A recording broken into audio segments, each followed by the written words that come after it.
Welcome to the worst nightmare of all. Reality. Explore the lesser-known stories of our unknown world. Join the pursuit of the paranormal with Ash and Greg.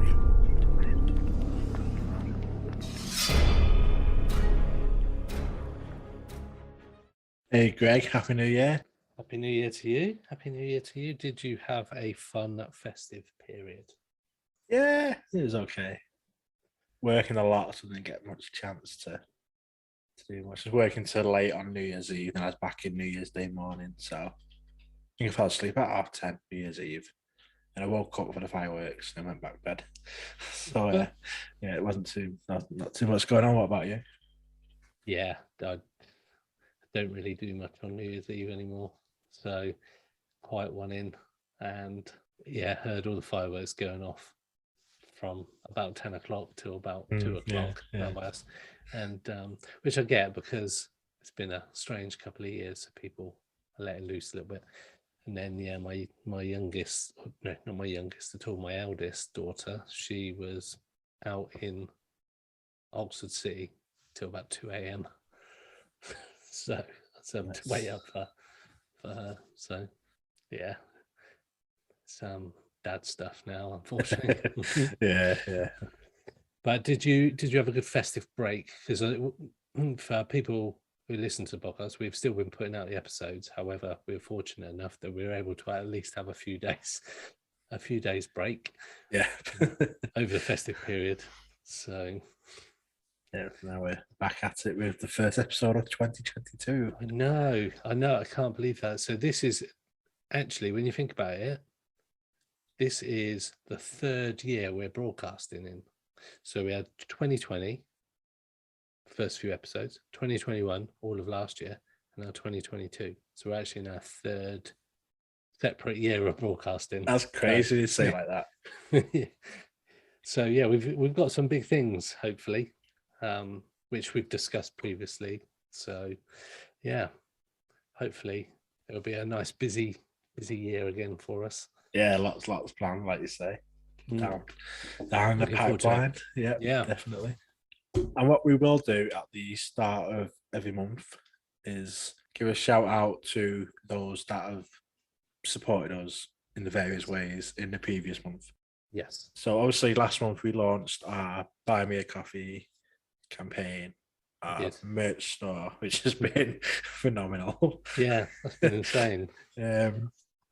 And yeah, so this month's shout outs. Do you want to go ahead with them, Greg? Yeah, so like a big shout out to Nick. Nick has been supporting us from day one as well, but Nick has been supporting us even more since we've launched all the other bits. So thank you very much, Nick. Got Jamie, Brenda, Mike, Kev, Lee, Andy, and Kelly have been supporting us loads. And it does mean a lot. And we although some people may not, and there are others, but some people message us as well and say that they don't even want to be named on the podcast for various reasons. So to those people, you know you are. Thank you very much. And for the ones we've just named, again, thank you so much for.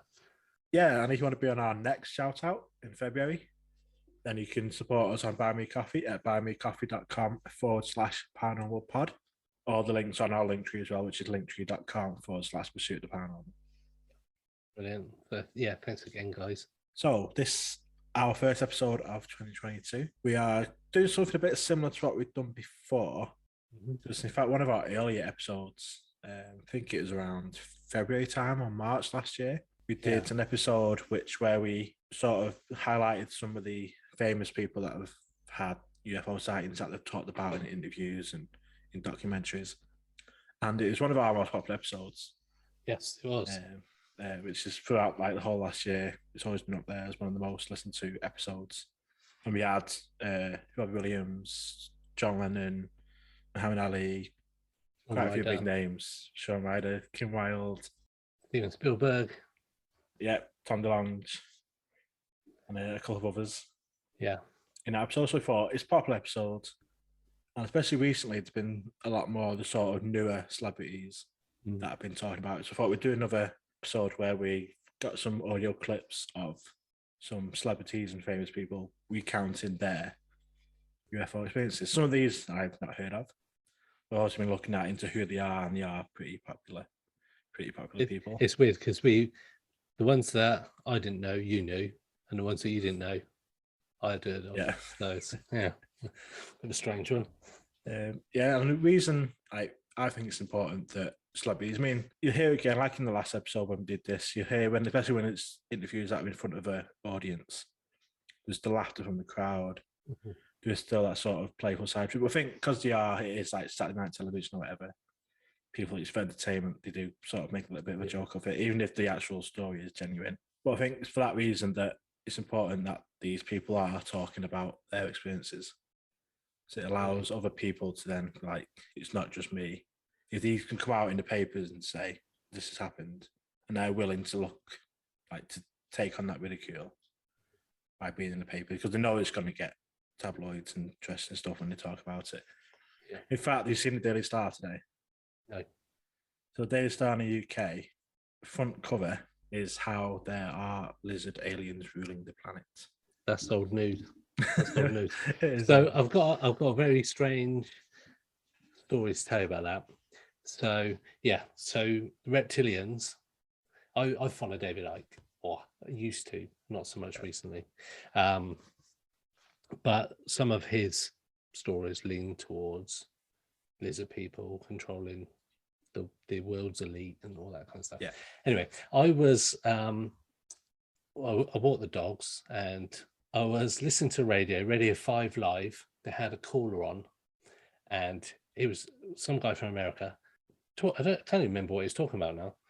But at the end of the interview, they said like goodbye to him, and he's like bye bye. And all of a sudden he said, "The Queen's a lizard." Somebody who must have been walking past me must have wondered what the hell was going on. So I was literally laughing my head off, and it was the funniest thing. It was just random. The person was just like, "Okay," and didn't know what to say to that. But yeah, a lot of people believe that reptilians do. And funny enough, we've actually spoke to somebody who has talked about reptilians being one of the race of people. That was Philip Kinsella was talking about reptilians as a species. So yeah, who knows? Who knows indeed. But the Daily Star wouldn't be my normal go-to for highbrow stuff and factual stuff, to be fair. But all press is good press, I say. Maybe. I don't know about that. No such thing as bad press. I think that's what I said. Maybe. So yeah, that's a good one. I'll check that out later. Anyway, so celebrities. Yeah, because when we look at our demographics, because on our podcast hosting, we can see like genders, ages, locations of the listeners. Yep. And only 2% of our listeners are aged between 18 and 22 years old.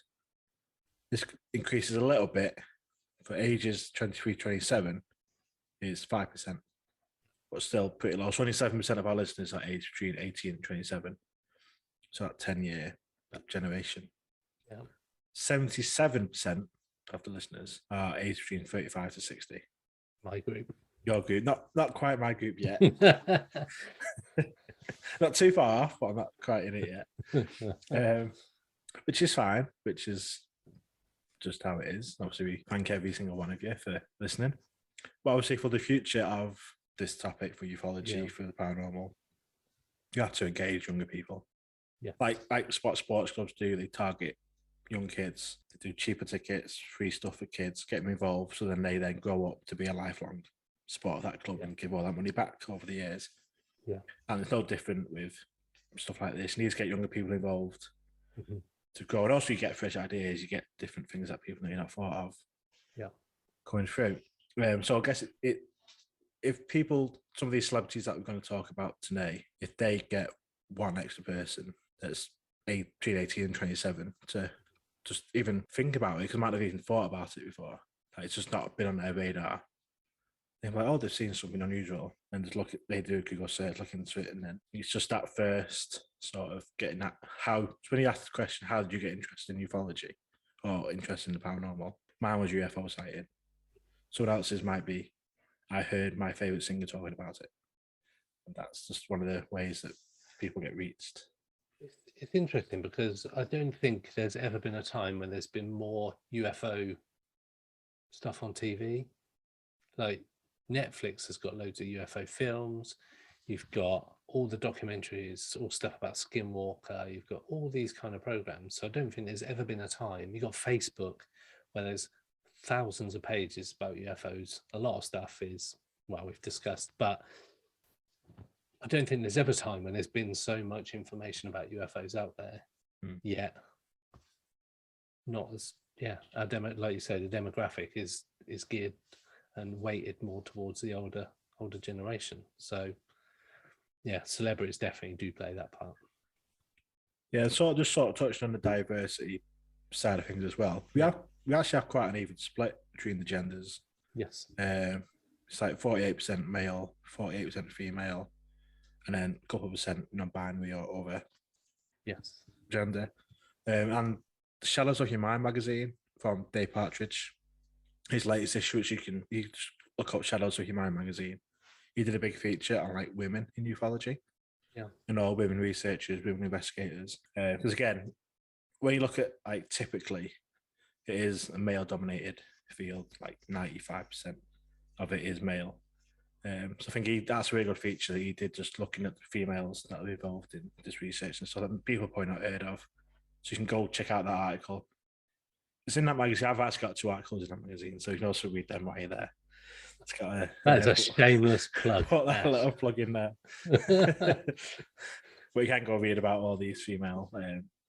So why do you think it is? Why do you think there's so few female? Do you think it's because historically it has been male that it's just difficult to get? Because you've got the people that are on the circuit, as it were, like people like Nick Pope, all those kind of people that are just like these top names all the time, and they all tend to be male. That it's just difficult to break through. Or I think so, yeah. Because you got probably Leslie Keane. Yeah, I can't really think. I feel that might be sort of a well-known name. Yeah. Linda Moulton Howe. I leave my actual feelings towards her on the side, but she's a name that people have probably heard of. Apart from that, whereas with like men, you can just reel off the names, just keep going. I don't know why. Maybe like you say, it's just the barrier that I think women face in general. It's just always been a male-dominated world, and that's just comes across in this side as well. Although on the flip side, on the sort of more paranormal side of it, when you think of like mediums and ghosts sort of side of paranormal, seems to be more women involved. Yeah, absolutely. In that side. Yeah, strange. A lot of the paranormal groups and pages on Facebook all run by women.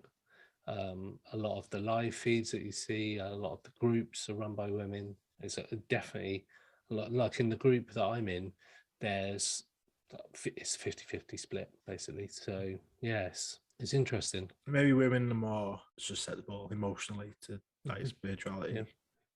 Yeah, maybe that's why. Yeah, I think I don't know why, and I suppose some of like even Hollywood, a lot of the lead actors are male in a lot of the bigger films for whatever reason. So maybe it's just society in general is forcing that. And as well, I mean, don't think it needs to be said, but it's pretty much a whitewash as well. Yeah. Even when you talk about the female researchers, it's white Europeans or white Americans. Yeah. It's very, very, very few non-white. Yeah. Be that on that documentaries or being interviewed or anything. It's So again, I think it's just trying to get more diverse, because especially if you want this to be taken mainstream, you have to get all parts of the community involved and interested. Whereas it's just going to be white men, then he's cutting out too much of society. Yeah, no, absolutely agree. So, yeah, I suppose the question is how do you engage A these more different diverse, parts yeah. of society? Yeah, I mean, us as a podcast, we can reach out to more people, and we do reach out to a lot of people from all different backgrounds. It's just the responses we get from people, and we go with people who respond to us. So it's difficult. It is a challenge. Yeah. But well, maybe like say these celebrities coming out help sort of push 100%. the narrative a little bit to just 100%. get in that interest, and then you said these young people are looking for more information. They come on the right sites and get the right information. Yes, because there's a lot of disinformation out there, which I think is another part of the problem. Yes, it is. People don't know what to believe online. So see, imagine if you were new coming in, like with everything that's happened just in the last couple of years. Mhm. Like it's hard to keep up when you like. I'm involved in it every single day, and it's still hard to keep up with everything that's going on. Yeah, so I imagine it's a bit of a head fuck. Yeah, definitely. There's no other way of putting it, really, is there? But yeah, no, it is such a. There's probably so much out there now that you wouldn't even know where to start. Yeah, celebrities are the way forward. That some people are going to get into it for definite, and it's a good way of almost some kind of acceptance of the subject. You've got some of the celebrities that we mentioned earlier that I've talked about in the past, and people that we're going to talk about this time. Again, it's if they're relevant to that age group, they're the ones that are going to help for definite. Because there's no point, like John Lennon isn't going to push the UFO narrative for anybody under the age of 40, for example, even 50. It's kind of like, Muhammad Ali's probably people who've never even heard of him. So, that's me half this list I've never heard of. Oh, bugger, cross off. But it's true. But then you've got people like Tom DeLonge that we spoke about on the last celebrity UFO one, and he's definitely more relevant, more current. The people that go on like Joe Rogan podcasts, people of all ages listen to Joe Rogan, and you've got people like Jeremy Corbell, for example. I know he's not necessarily a celebrity, but he is somebody who's relevant to younger people that's pushing for like the new sort of push of UFOs. So yeah, celebrities definitely the way forward to bring in the younger generation. Yeah. So what we do, the most clips are between 1 and 2 minutes. So we'll play the clip and we'll really discuss each one. Sort of what they've seen and what it could be. So the first one is Aaron Rodgers, who is an American NFL quarterback for the Green Bay Packers.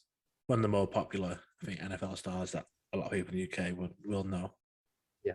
So he was on the Pat McAfee podcast. I'm assuming it's a sports podcast. Anyway, he was a guest on there, and he talked about his UFO sighting, which was this.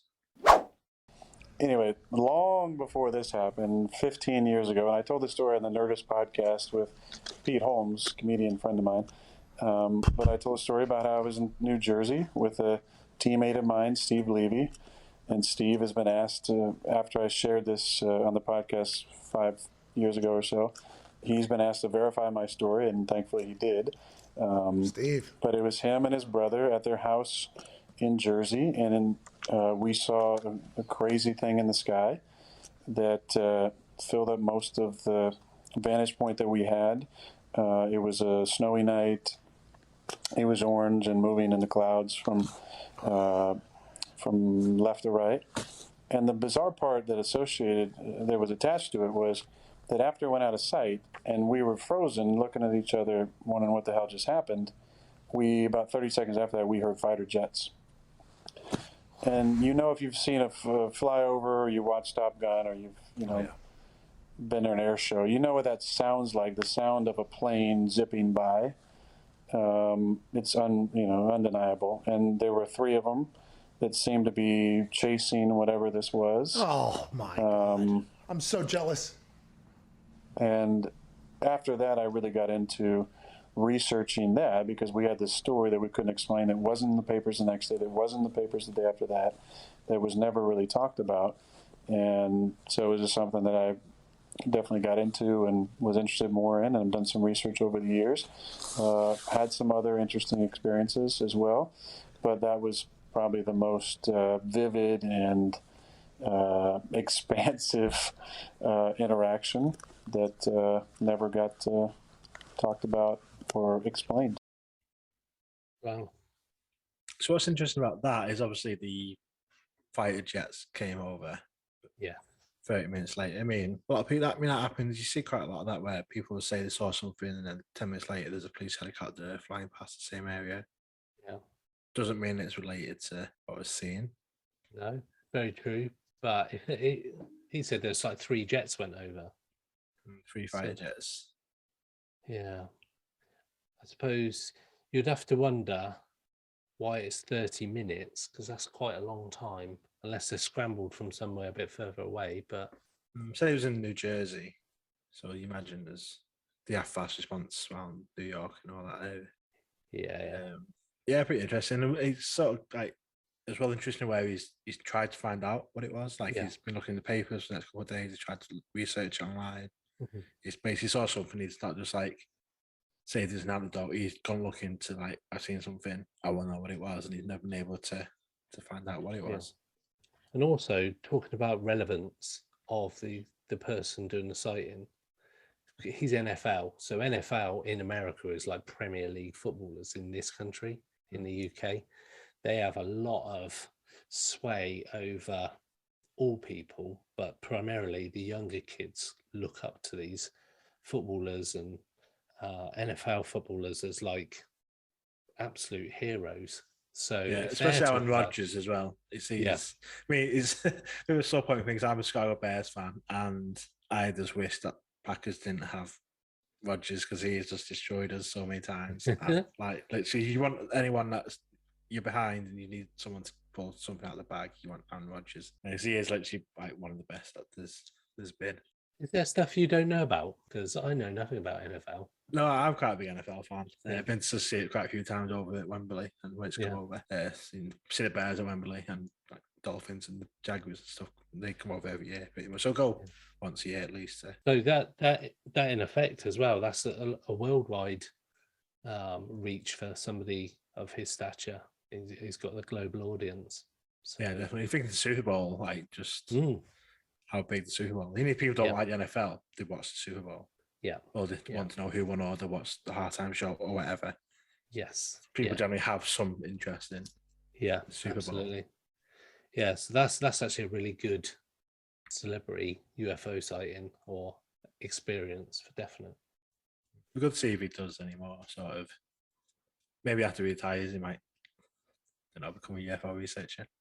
It's difficult because these guys, their reputation and image is everything. So for somebody to come out and publicly say something that isn't necessarily probably is more widely accepted now than it was, but that's still could be a career changer for some people. So interesting one. I think that's a really good find, that one. So this next one is Chris Colfer, who is actor, singer, and more recently a author. He's best known for playing Kurt on Glee. Yes, which is where I'm a big fan of him from. So he was on the Jimmy Fallon show.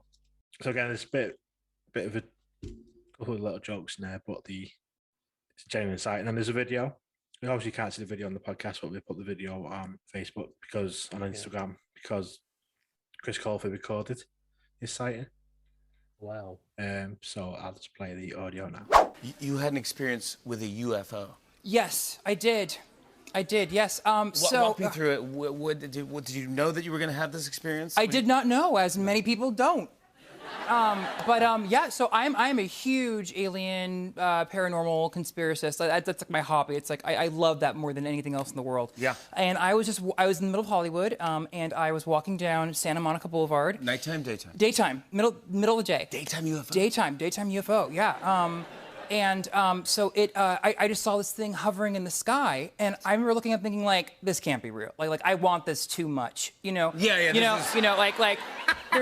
yeah, come on. Yeah, there's no. And so I whipped out my camera and it was like a cylinder shape and it was not moving with the wind. It was moving kind of like almost like a dog's tail, just like this hovering, several hundred feet above. Yeah. So it's like almost missile-like. Missile, yes, that's a great way to put it. Yeah, and it was very it wasn't a balloon because it was very bottom heavy. Anyway, but yeah. So I caught a video of it and yeah, I think we have it. Oh, again. Jimmy Fallon, massive program.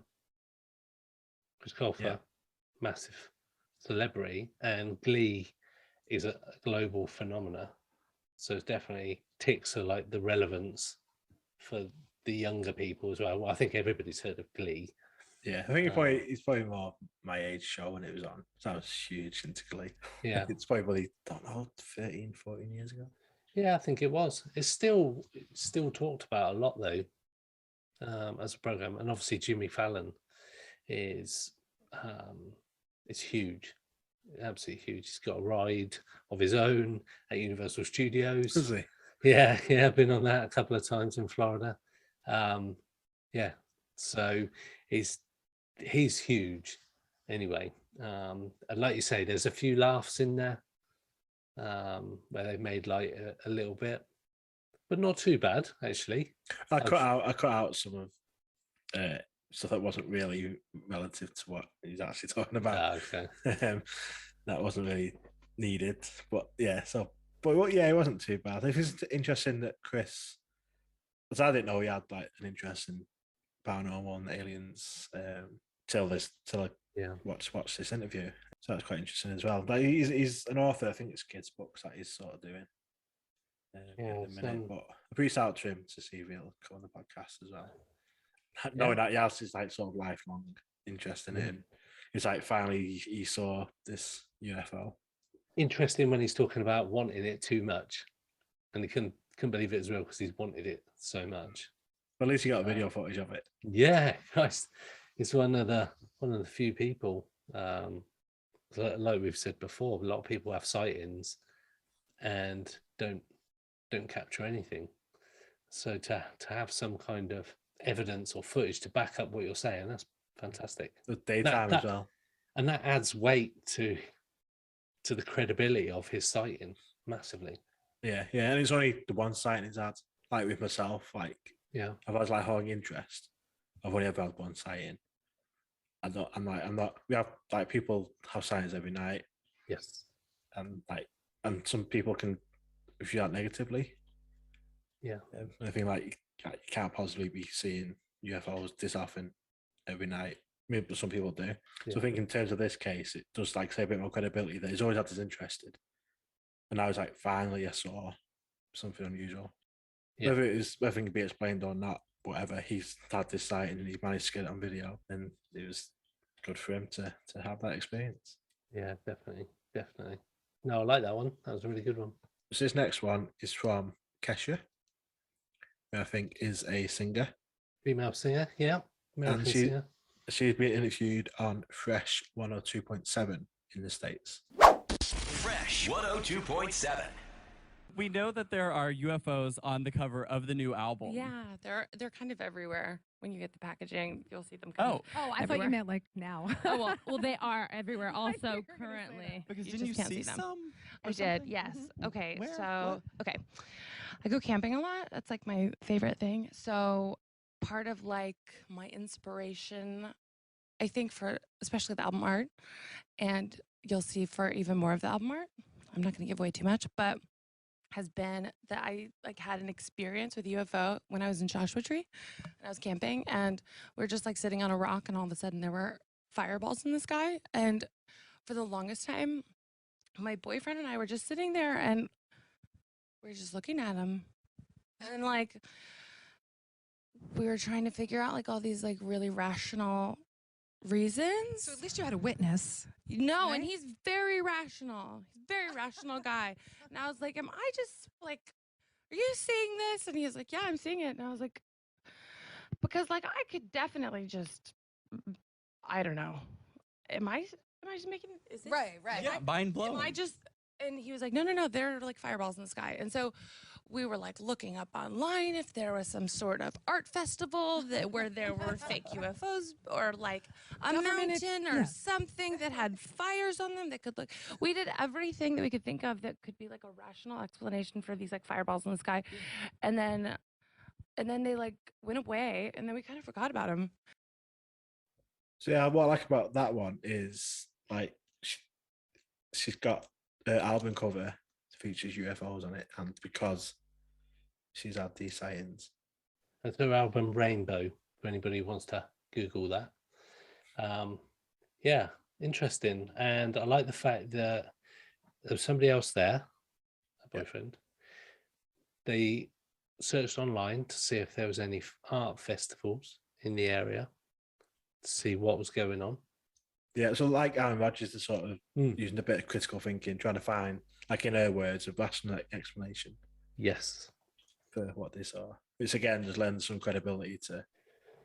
Absolutely. Rather than just saying, oh, I saw this thing in the sky and it blew my mind. She's actually did say it blew her mind, but had tried to rationalize it. Yeah, like you say, brilliant. I like that one. And Kesha, again, very high profile celebrity. Not so much in the last couple of years, but definitely she's done a song with Pitbull, so I don't know what that says about her. But yeah, newer celebrities are having these conversations. So that's pushing it forward, which is great. I like that one.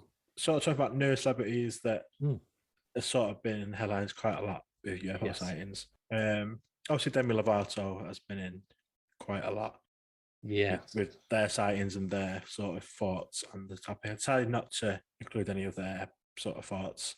But one that sort of came out around the same time as Demi was Miley Cyrus. Again, probably not as big as she was a couple of years ago. No. Definitely not quite as outrageous as she used to be. Yeah, definitely. But this, I know her dad as well, Billy Ray Cyrus, he's also had experiences. Yeah. I couldn't find a decent enough clip of him talking about it to use, but he, again, well known in his own right as a singer, especially in the States. Country singer.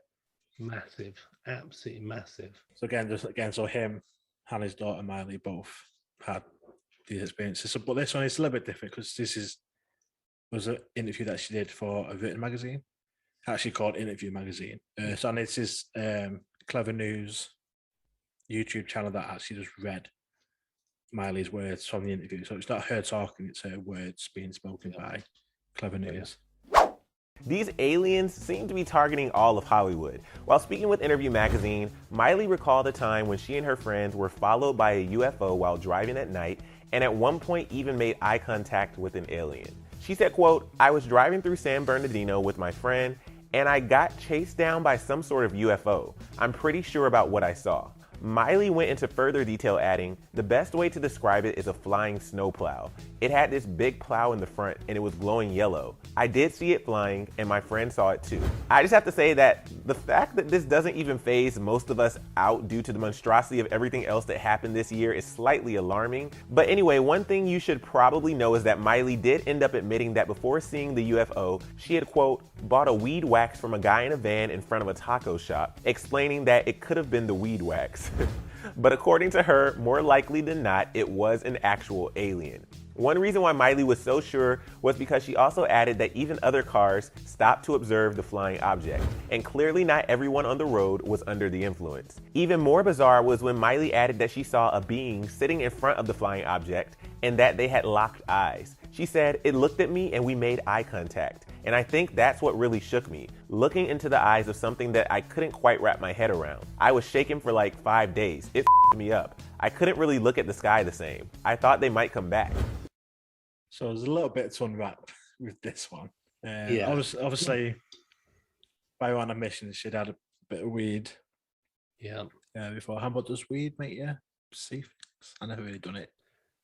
No. This is like LSD or something. I'd be like, from personal experience, I would say no. Yeah, it may adjust your thoughts a bit, but I wouldn't have thought. Well, from my experience, no hallucinations. But Interesting. She was quite specific on what it looked like, or was able to sort of give a rational object. So she said like a snowplow, Yeah. the front of a snowplow.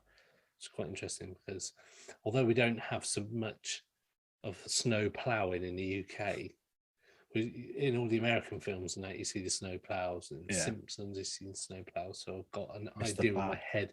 Yeah, Mr. Plow. Yeah. So I know I have that image in my head, and the fact that she said other people stopped. To view it. It must have been quite close to say that she saw an occupant and locked eyes. Yeah, that bit to me is a bit. I don't know. I would have thought that would have to be quite low down, wouldn't it, for you to be able to see an occupant and lock eyes with each other? Yeah. I mean, who knows?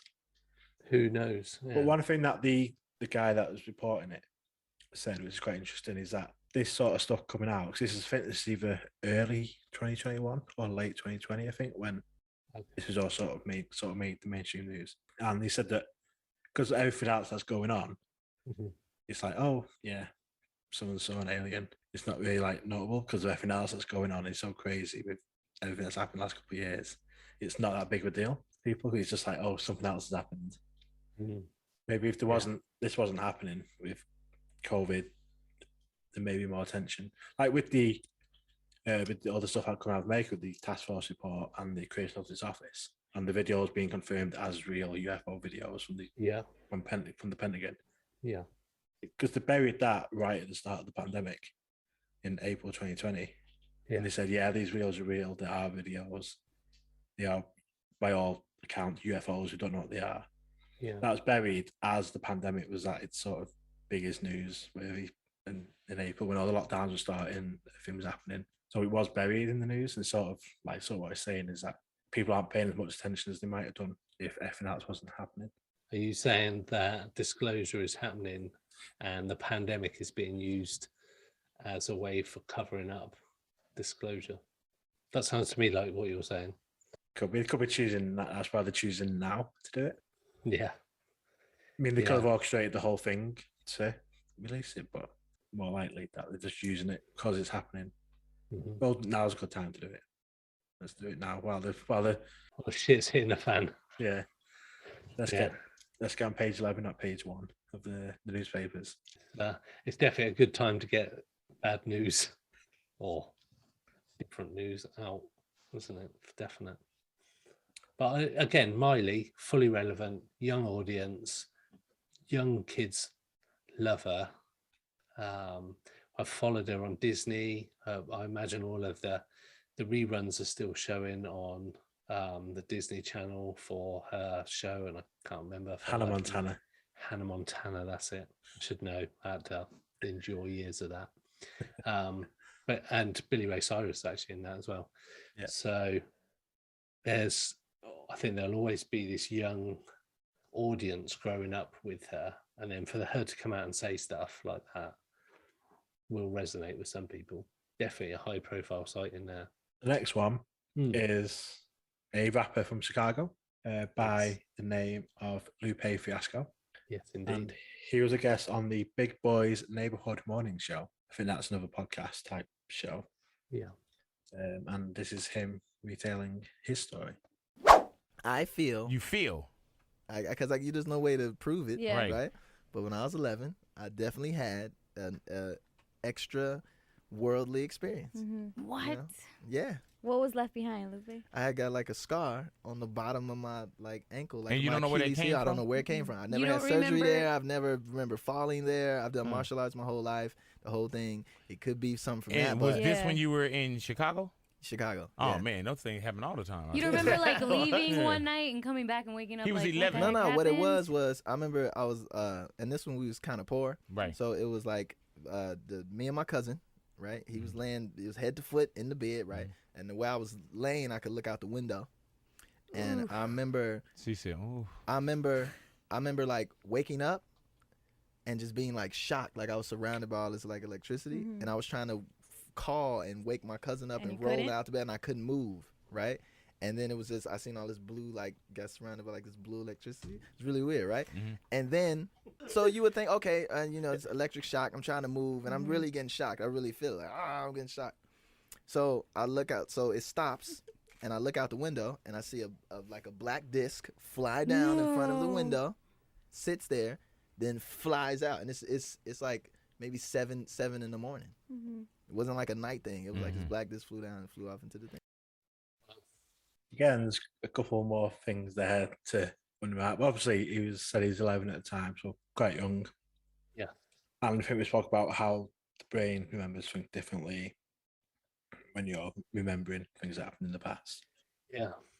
But he has a scar that he doesn't know where it came from. Definitely an interesting point. Yeah, abductees do sometimes or frequently say that they've got strange marks on their bodies and don't know how they've got them. And the saying that he was like in some sort of electric shock type state, lay on the bed, looking out the window, which again is a bit unusual. And there's something that's commonly reported again with UFO and other paranormal things. I mean, obviously it could be sleep paralysis. Yeah. Which can cause obviously them sort of feelings and being unable to move and seeing things that aren't there. So you're saying you looked out the window and could see the black disc coming down.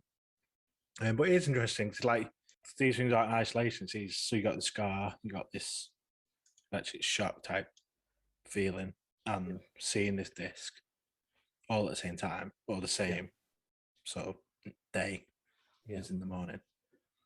It could be related. The fact that he said it happened at like 7 o'clock in the morning as well, rather than sort of overnight. So it's definitely, you'd probably be sort of more alert in the morning maybe than the middle of the night if you woke up and had sort of some kind of sleep paralysis. Interesting though. I like that one. I do like that one. And the kind of sort of the world of the rapper is quite a, from like lyrics on songs and stuff, it's quite an alpha kind of environment. It's quite a lot of bravado and toughness. So for somebody to come out who's in that kind of circle and say, yeah, I saw a black disc and I've got scars on my body afterwards and I was in like shock. It's quite a big statement to make, I would say, based on that group or circle of artists. Yeah. That's what you sort of hear them talking about. Yeah, I like that, and that was quite detailed as well. Even though it was quite short, there was quite a lot of information, like you said, to unwrap on that. So, yeah.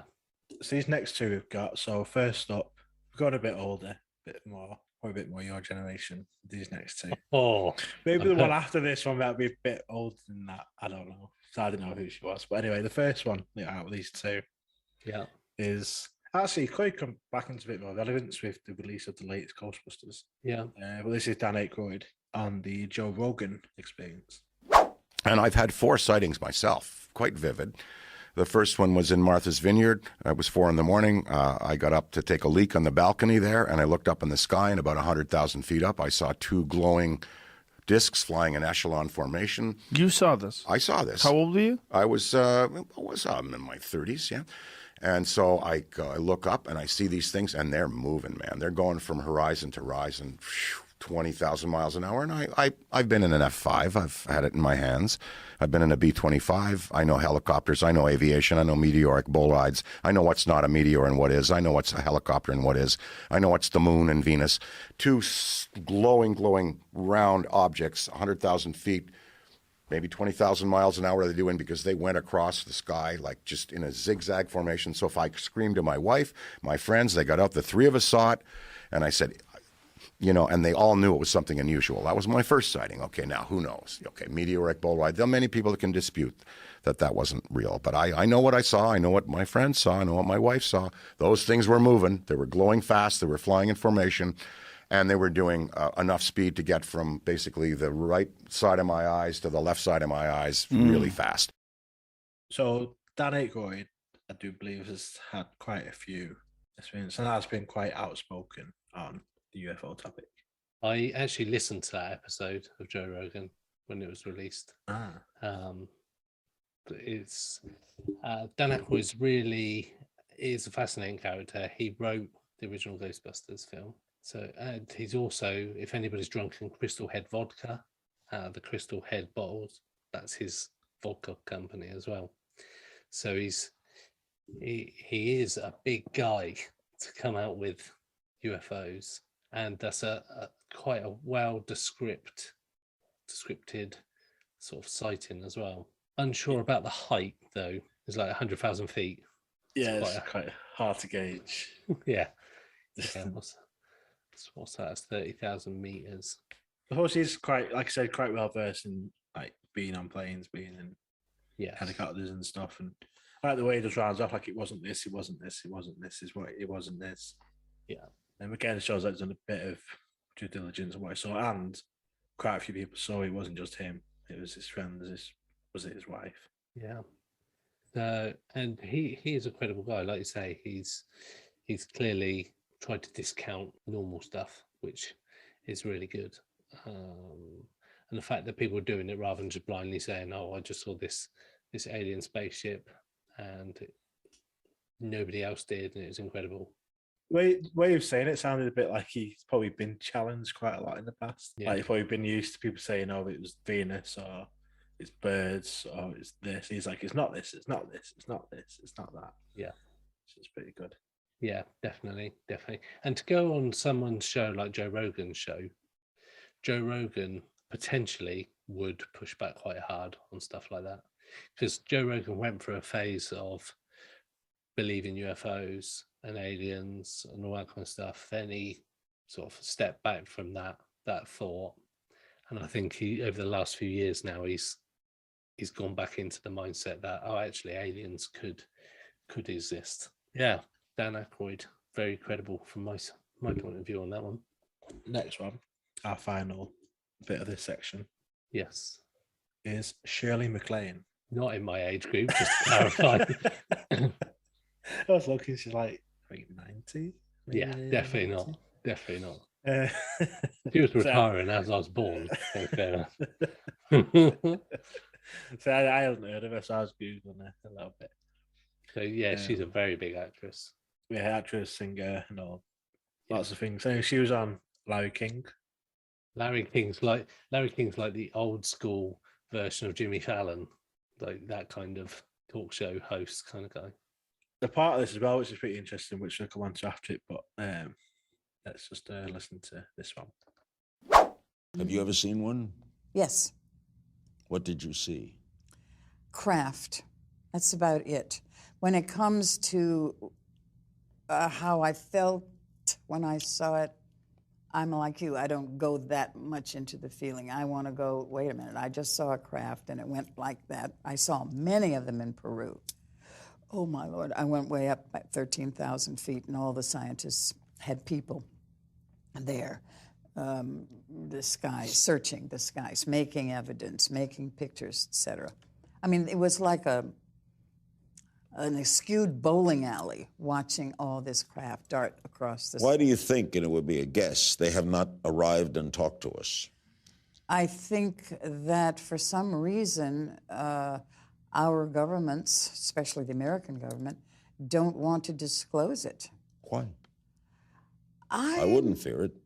Do you who would fear it? Larry, I think it might cause some problems. But besides that, you know, my big reason for thinking they don't, aside from military-industrial complex losing control, which I said once on your show about 60 years ago, it was the idea that if they are traversing space in such large distances, they have free energy.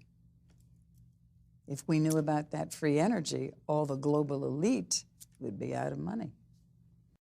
Some interesting points. She makes there about disclosure and the energy thing. Yeah, the free energy is definitely interesting. And it almost sounds like she has a bit of knowledge about all of that. And she's thought about it. Just to say about the free energy, and if they've traversed that far, they must have free energy. Oh yeah, a way to utilize whatever to travel Yeah.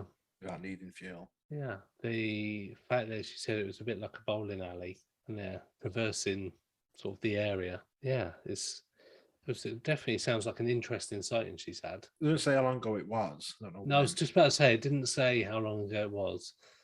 And you would like to think, and I don't know why still, we've got the guy from Glee who'd managed to record something, but nobody else had. Again, it's that frustrating little bit where they go, oh, I've had this sighting, and it ends there.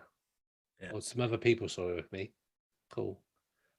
Didn't any of those have a device to capture a photograph? But I don't know, some people just don't use mobile phones. Some people just don't. Their downtime is their downtime. It's Yeah, I suppose like, and if you start looking down at your phone, like with Sanjay when we had on a couple of weeks ago, so he saw like a Bigfoot type creature, looked down at his phone. By the time he looked back up, it's gone. Yeah. So there's that, like, say, you Yeah. don't want to take your eyes off it in case it does disappear. Yeah. Or you've lost where you're looking to, especially looking in Yeah. the sky at night or whatever, to Yeah. lose exactly where you were looking. Yeah, I suppose you're just in the moment at that point, and it's difficult to say because until you're in that situation, you don't know how you're going to react. Yeah, yeah. I mean, it's different. Like for my sighting, this was before mobile phones, so I can't say whether I would have got my phone out because I don't know because I didn't have him in our pockets. Yeah, I mean the one I saw when I was at Disneyland Paris, I was on a ride at the time, so there was no chance I was getting my phone out. And it wasn't even a thought in my head to even think about that.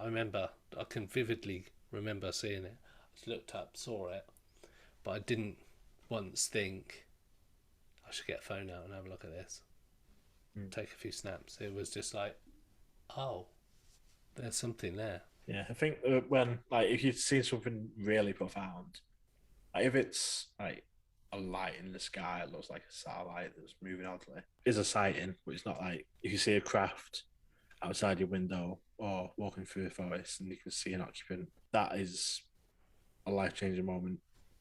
And the last thing you're probably thinking about is getting your phone out, because especially if you've not really got a belief in that sort of thing, or if maybe you've been someone who's against sort of aliens and ghosts, that sort of thing, then all of a sudden you see something that completely changes your view on the world.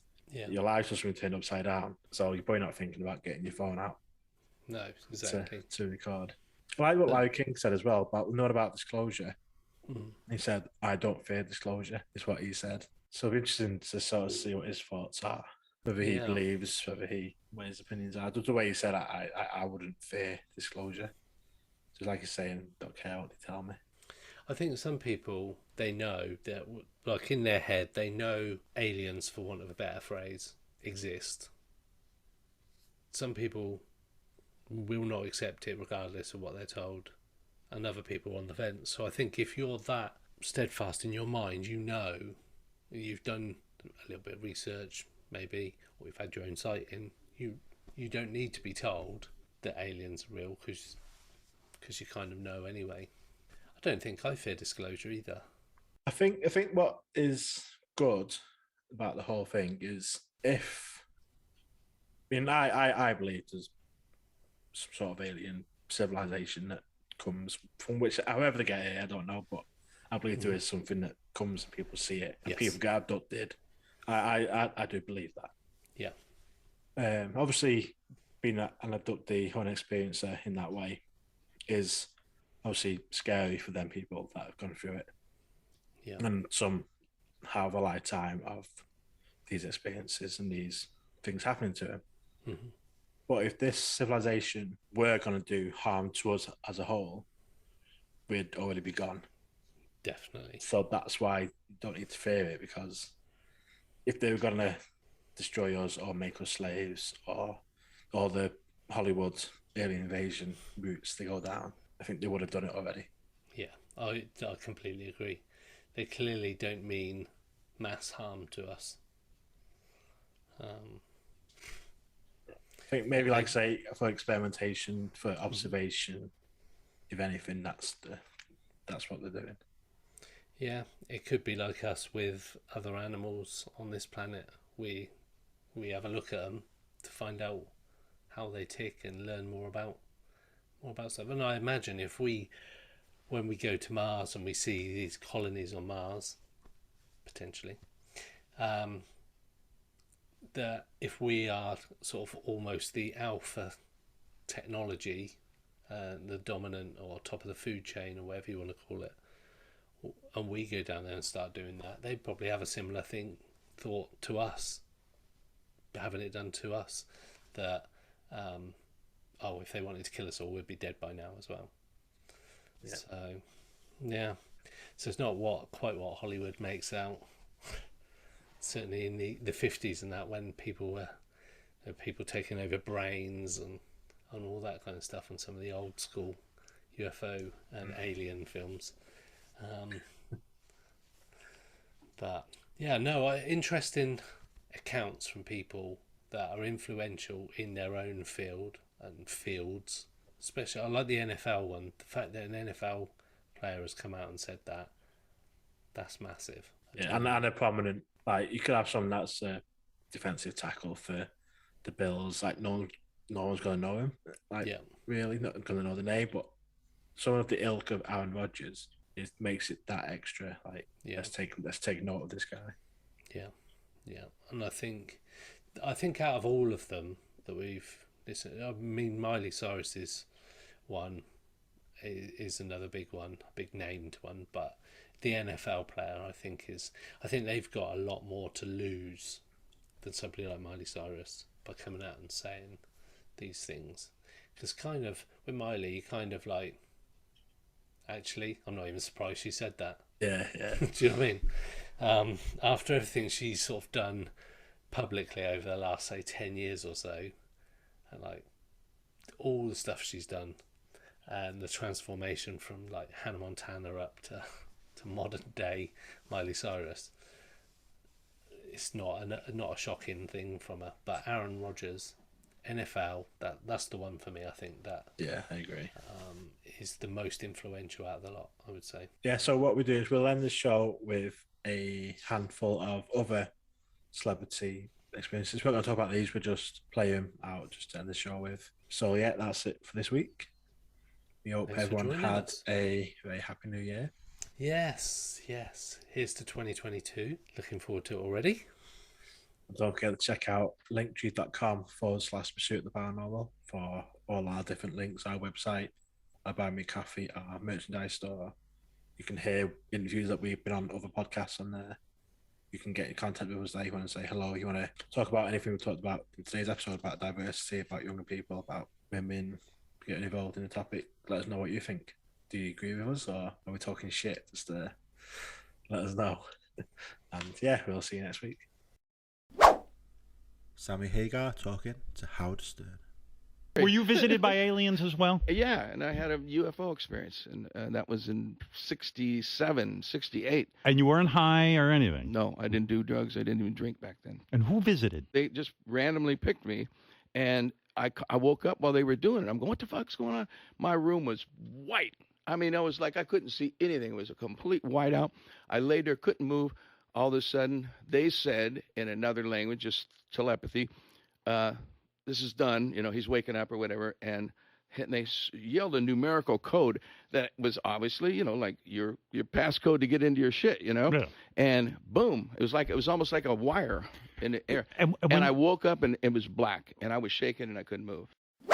Nick Jonas on Late Night with Seth Meyers.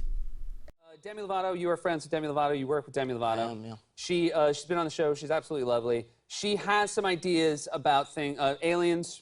Very much believes in that. Yeah, she and I have talked about this a lot. And now, when you talk, do you try to disabuse her of these ideas, or are you totally on board? I am on board. You are on board. So when I was 14, maybe I was in my backyard playing basketball with some friends, and I looked up in the sky, and there was 3 flying saucers. Really? So this is Hollywood, and everyone was like, it's a movie set. And I was convinced it was real. And I looked up online, and there was 3 identical sightings in other states. Wow. And so I'm a firm believer in aliens. Gotcha. And terrestrial life. Dan Aykroyd on the Joe Rogan Experience. I was in Montreal, Canada, and I was on the 23rd floor of the Queen Elizabeth Hotel, and this would have been when we were doing Patron in Canada, the Patron tequila promotion, and that would have been in the early 2000s. And I looked up and up beyond the window there, and I saw this. Well, it just looked like an air mattress turned over on its, with the bubbles on the bottom. It was huge. It was 150 feet long, 50 feet wide, gray. It was a gray, rainy day in Montreal, broad daylight, and here was this thing at the 23rd story of the hotel. And I'm looking at it, and it moves slowly down St. Catherine Street, and I'm thinking, where are the wires? Where are the wires? Where? It's got to be a balloon. It's got to be. There's no Thanksgiving Day parade here. What is that? And my friends are with me. What is that? And it come along, and it just parked outside the window. We looked at it, big gray thing with these bulbs underneath, and then it slowly turned, and we saw the full length of it. And then it went around the corner. We ran out in the hall, and we just watched it drift kind of sideways off over the St. Lawrence River and disappear. Shaquille O'Neal on Jimmy Kimmel Live. And you know what's crazy? I never told anybody this story. In 1997, me and one of my good friends, Chris Flores, we were on a double date. The girl he married, her name is Melissa, her friend named Melissa. We were on a double date. We were coming from Hollywood Video in Madera, California. And right when we passed the fairground, by this big open lot, I could have swear I saw a flying saucer come down with all the lights, and it was spinning, and it just and took off, and everything happened in less than 5 seconds, and we all looked at each other, was like, and I know that it was a UFO. I don't care what anybody says. You never told anybody about that? Nope, you're the first person I told, because I don't want people to think I'm crazy. But Right. Pursuit of the Paranormal with Ash and Greg.